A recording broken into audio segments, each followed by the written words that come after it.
Realism, as a term, has various meanings depending on the context in which it is used, including philosophy, art, literature, and international relations.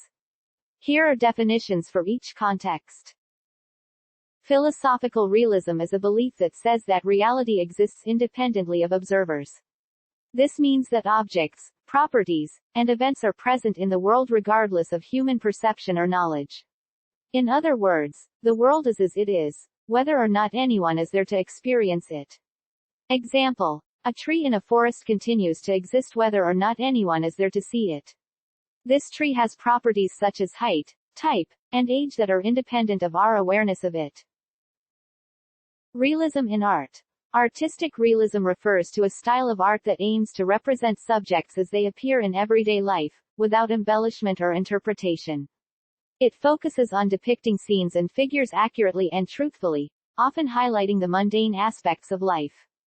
Example: a painting of a farmer working in the fields, capturing the details of his worn-out clothes, the dirt on his hands, and the sweat on his brow, represents realism in art.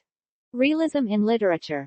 Literary realism is a literary movement that emerged in the 19th century, focusing on representing everyday life and ordinary people in a true-to-life manner. Authors of this movement emphasize believable characters, settings, and plotlines, often addressing social issues and the complexities of human behavior. Example: in novels by Charles Dickens, such as Great Expectations, the characters are depicted with detailed realism, portraying the struggles and aspirations of people in Victorian society. Realism in international relations.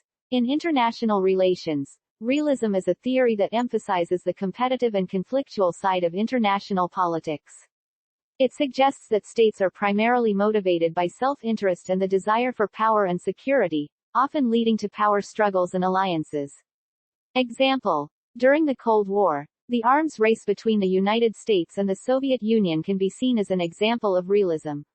Each state sought to increase its own power and security in response to the other, driven by self-interest and the desire to maintain a balance of power.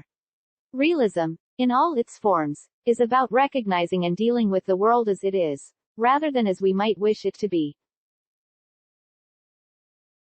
Thanks for watching. Please stay tuned for the related content.